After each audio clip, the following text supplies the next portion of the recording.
obviously excited to have our conference opener this weekend against Toledo here, especially having it at Schumann Stadium. Today was our first day on the practice field with the players attacking our game plan for Toledo. So obviously a good start to the week. Like what I saw on the practice field, certainly there's things when you get back in the meeting room, having this been the first day, you got to tweak a couple things, clean up a couple things, but like where the attitude and like where the mindset's at.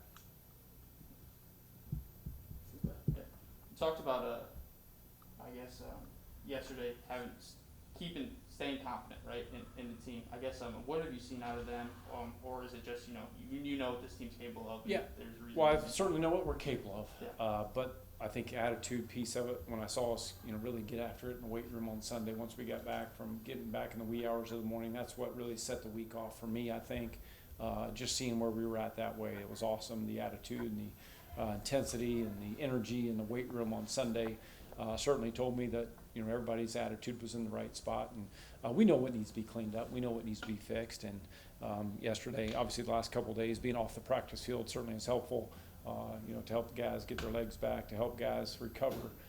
But it was good. It was good that the way they came in to the building this morning and were ready to go to work. And it's about us, just taking care of us right now.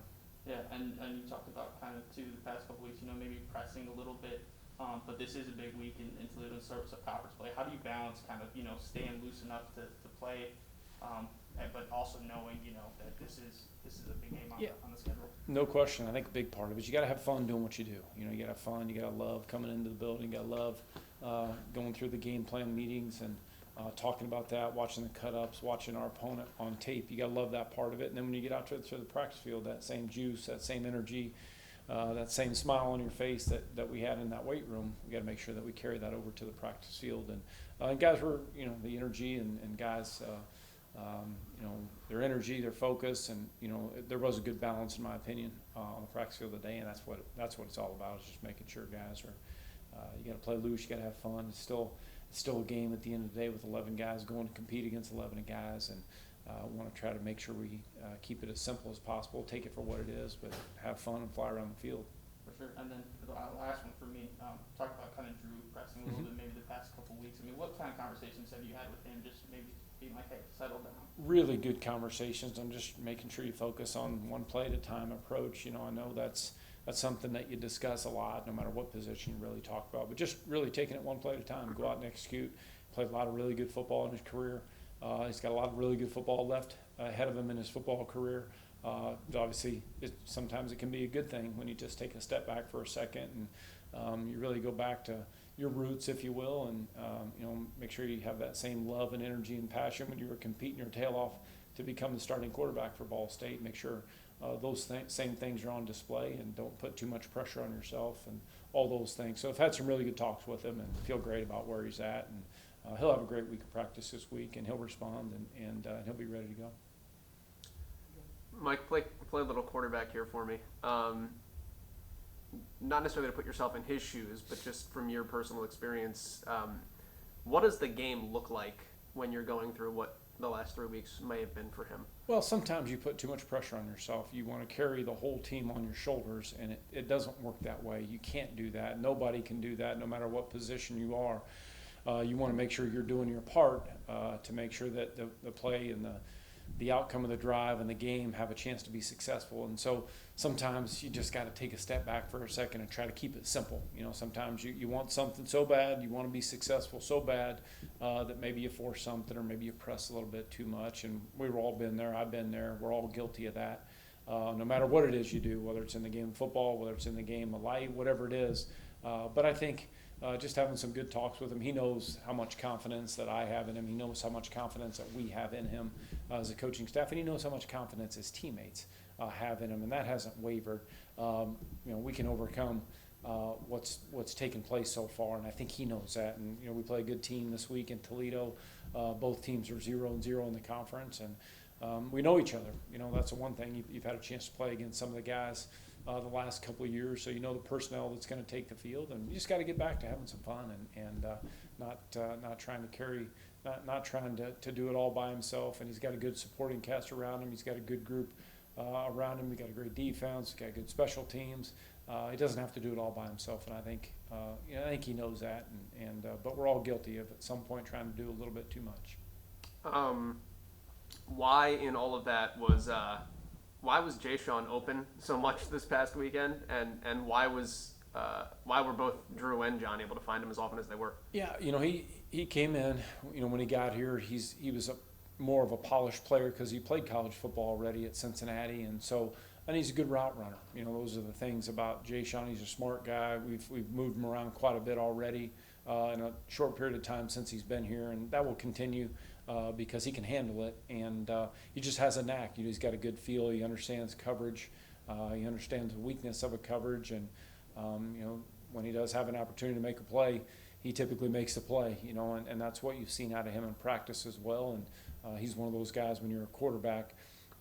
In order to build a relationship with him, it starts with being consistent as a route runner. That's definitely at the top of the list for him. He's very consistent as a route runner, very consistent with his depth, can sink his hips, doesn't tip anything off. Those are all things that, when you're a quarterback, trying to get on the same page with a wideout certainly makes it easier to get that done when you have a guy like that. And, he's a polished player that way and is hungry to continue to increase his role. Not looking for excuses, but more like you try to find reasons and things. What's the real impact of no Anthony, no Kyron, no Justin, no Brandon Martin? Like, there's so much of that front seven that have been without. Where does that rear its head on game day? Well, those guys are good players, and you miss good players. But at the same time, it's unfortunate, but it's part of the game. And guys have to be ready to step up. You try to preach that over and over. You try to make sure you develop guys so that when their number is called, they're ready to roll. But you miss that impact. You look at the impact Anthony had last year, with his sack production. And he's trying, man. He's trying to get back out there on the field. And, we're hopeful every day that he takes another step forward and we can make that happen this week. But you miss those guys. And you look at a guy like Kyron with his size. You look at a guy like Justin Ramsey with his size. And they played a lot of ball, and they made some critical plays last year for us, and certainly down the stretch when we were playing in a bigger and bigger game. And so you miss those guys, but as I mentioned, those other guys know that they got to step up, and if we're going to be without them, then it is what it is. They're trying, they're working their tail off in the training room to get back, but. It's unfortunate, but it is part of the game, and those guys are good football players. You don't replace them. You just simply try to make sure the next guy is ready to step up and be the best version of himself. We'll go to the chat. We've got some questions there.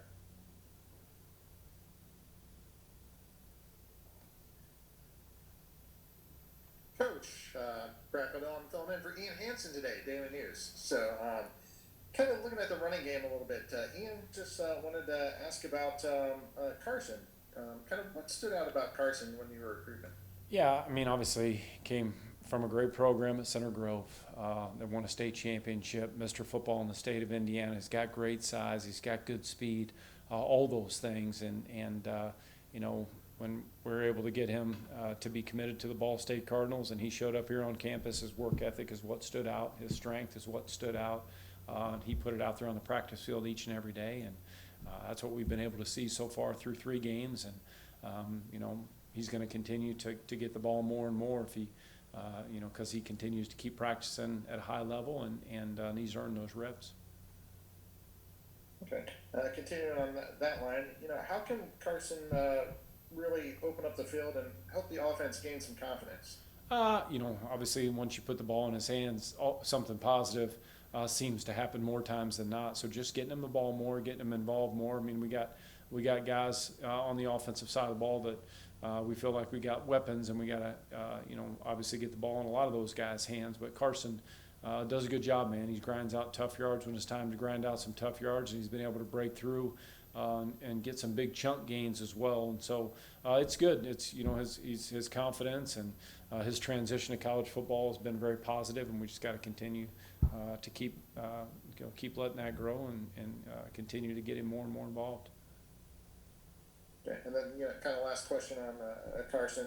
As a freshman, what have you seen from from a leadership standpoint so far? He's not really one of those guys that says a whole lot right now. When you're a freshman and you're trying to find his way, he just comes in and he does all his talking with his work ethic, and very similar to a guy like Caleb Huntley when he showed up here back in the day as a freshman. He did all his talking with his work ethic, and really that's what Carson's doing such a good job of right now. Is he's just working hard. He's being on time to meetings, super early to meetings. He's being on time to class, sitting in the front of the classroom. All those things are positive. That's he's bought in, and he knows how important that is when you have a great balance between academics and athletics. And he's obviously a great guy to be around every day. All right, thank you, Coach. Okay, thank you.